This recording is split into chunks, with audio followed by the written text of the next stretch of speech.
Amis investisseurs, bonjour. Petite question que l'on m'a posée, petite réponse que je vais vous donner. Est-il bien d'investir dans des locaux commerciaux?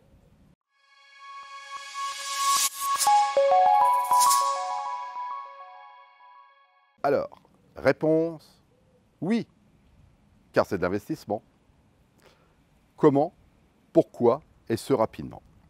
Écoutez, il y a une chose qui est très marrante, c'est qu'il faut savoir que aujourd'hui, quand vous achetez un local commercial vide, on peut aussi le transformer en appartement. Et souvent, on achète les locaux commerciaux parce qu'ils sont en pied d'immeuble, moins chers qu'un appartement. Pourquoi? Parce qu'il y a des travaux à faire pour réhabiliter, faire une douche, une cuisine. Mais vous, déficit foncier. Parce que quelquefois, il faut faire une modification de façade, c'est des vitrines. Donc, pour avoir les autorisations, et ça rebiffe et ça fait peur. Alors qu'il n'y a pas du tout à avoir peur, ça fonctionne à tous les coups. Réfléchissez là-dessus, c'est un petit bonus sympathique. Deuxième chose, louer donc un local commercial déjà occupé. Ça dépend quel est le corps de métier qui l'occupe. Supposons que ce soit un boulanger ou un traiteur qui est là depuis 5-6 ans, qu'il n'y a pas d'autres boulangers ailleurs. Vous êtes tranquille. En France, le boulanger du coin, c'est quand même assez sacré. Vous êtes sûr d'avoir un bon locataire qui louera tout le temps. D'autant plus que le boulanger, le charcutier et d'autres corps de métier n'ont pas du tout intérêt à oublier de payer leur loyer, car ils perdent leur fonds de commerce directement en cas d'impayé, et c'est vous qui récupérez le fonds de commerce que vous pouvez peut-être revendre, le pas de porte, le droit au bail ou autre chose par la suite.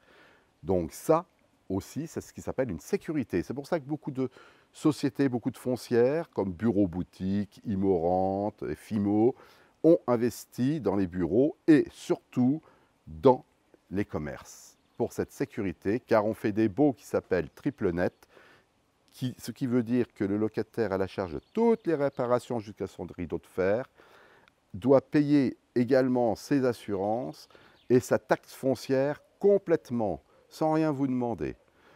Ça veut dire qu'il paye tout, le loyer, toutes les charges autour. De copropriété, c'est quand même pas mal. Donc, également, petit bonus, quand vous achetez un local vide, vous pouvez revendre le pas de porte.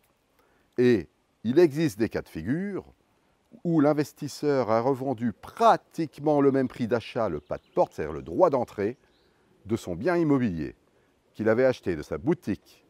Exemple, 65 000 € acheté, vide, revendu 55 000 € pour une pizzeria à emporter rapide.